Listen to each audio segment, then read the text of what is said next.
like Save recent gameplay, full video. attempting to assassinate their leaders, and now Trump is just All right, basically we're gonna like, take a quick shot at the roll call, and it's really concerning that and then I'm gonna quit after this. two separate resolutions in the House, war powers resolutions, attempting to kind of rein this If I make it to the final, it's a success. If I don't, it's a fail. Republicans defecting. Jim McGovern had one pertaining to Venezuela, where you had 3 Republicans join it. Let's go. Marjorie Taylor Greene, Thomas Massie, and then Bacon. Yeah, which, I guess you could expect. And then there was another one introduced by Gregory Meeks that also failed. But here is Representative Nadia Velasquez, who is retiring. She's a Democrat that's in her early 70s that's retiring and allowing her safe blue district to potentially go to someone in DSA. Love her for that. Long time progressive who's in her career in the House also been very vocal about trying to curb the authorizations for the uses of military force. Feeling pretty good about how this is going, but I'm a little disturbed by how many people got ahead of me and how far ahead of me they are. It's like I must be doing something wrong here. This illegal and offensive war. I think they were like I moved the diagonals, and they must have made more of a daring straight line than me. Used to justify that illegal invasion of Iraq. I'm a little surprised though. That was like kind of scary. Like if there were more confident people like that, I would lose. Actions without the approval of Congress, but pertaining to 9/11. Pertaining to Iraq. That's why it's so important to call out the language that they're Roll call is a faster paced game than and fentanyl being a weapon of mass destruction. Than the most rounds. So there's only 3 rounds total. Policy into this so after this next round will be the final. They should be able to do that. Anyone with 2 brain cells to rub together should understand that. But that's the pretext that they're attempting to deploy.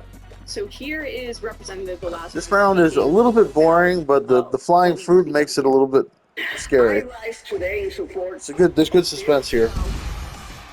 Flying fruit, there it is. 23 years ago, I stood on this same floor as Congress debated an authorization for the use of make good use of these walls.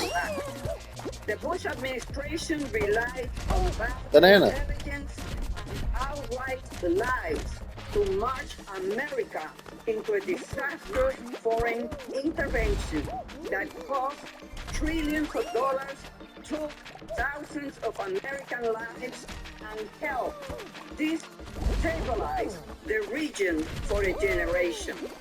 Today, I fear we are watching history repeat itself. Once again, the right administration scary. is using the same playbook. The justification this administration has provided to Congress and the American people is a joke. If this was about drugs, why seize an oil? Whoa! I was the first eliminated. That's it. She's out of here. Let's watch the rest of this. Maybe we'll learn something valuable. I should not have tried. I got bored and I started trying to talk to people. I should not have done that. That was my downfall. Yeah, we can keep going a little bit. Yeah. I was a little overconfident. This is about regime change. I was the first person eliminated. Resources. Nicolas Maduro is a dictator, and you don't have to defend him. So I think they're also getting bored. Like this is a pretty boring level. It's not as boring as the one with no fruit shooting, but it's almost as boring. So people are just like, whatever. Like when will it be over? And then they die of boredom. Basically, in this, I was the first person here to die of boredom. But I did die of boredom basically. I was like, I can hardly believe that I was the first one to die. So I was like, I survived for like a relatively long time, and it's like this level just doesn't want to kill anybody.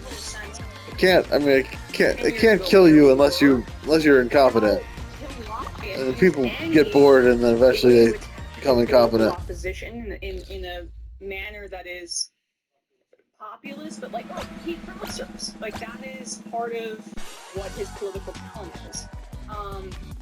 and it is on the opposition party that they've been unable to show this contradiction in any real meaningful way. This is how he talked to Jeb Bush in 2016, or I guess 2015, but in the 2016 race. All right, let's watch the pros. Let's see if we can see a pro win roll off. Now you can take it anywhere you want, and it took Jeb Bush. If you remember at the beginning of his announcement, when he announced the president, it took him 5 days. He went back. It was a mistake. It wasn't a mistake. It took him 5 days before his people told him what to say, and he ultimately said it was a mistake. The war in Iraq, we spent $2 trillion, thousands of lives. We don't even have it. Iran is taking over Iraq with the. We don't even have it. Well, there's the consistency. But people get that. Oh. People get that. Just a quick point. Somebody took a passenger. I want to watch this person with the person on their back.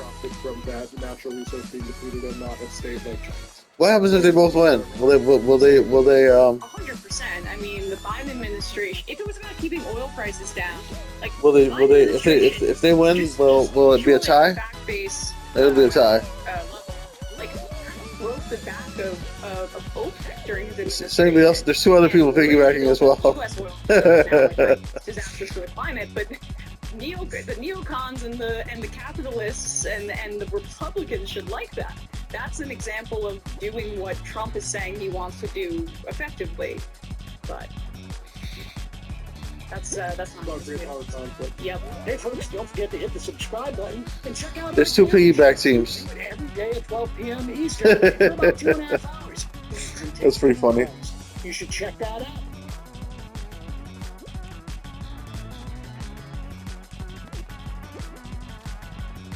This team is also piggybacking. We have the sort of the right-wing media world falling apart. Yeah, I think I knows what he's doing. Oh, you can do it. He said, "Oh, that's so cute." I mean, just full-on plummeting. He's at 30. Is it 36% approval rating? You want to pull that up now? Yeah, let's just pull that up. This is the cutest. I mean, this was just absolutely stunning here. He York had a poll here where they looked at There's a good chance that one of the piggybacking teams will win. handling of the economy and then also on immigration, two major issues, and compared it to March 2025 when they asked the same questions. So let's just put this up here. So, what's the strategy? These two are both switching sides, I think. Aren't they? Yeah, they're switching over. I mean, this is unheard of in my lifetime for a Republican president. But this guy is consistent. He's just going straight this way. I think he's the best player. This guy will win. I'm calling it that Red will win. Because Red has nothing to think about except doing the same thing over and over again. And he's good enough to do it. So he'll win. That's my theory. Because this is the best way to is to just pick one direction to go and keep going. I'm on fire. This is so cute. I feel like the dialogue is going to distract him though.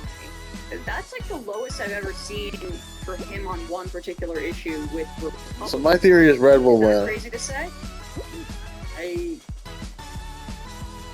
He goes up and over and grabs Red.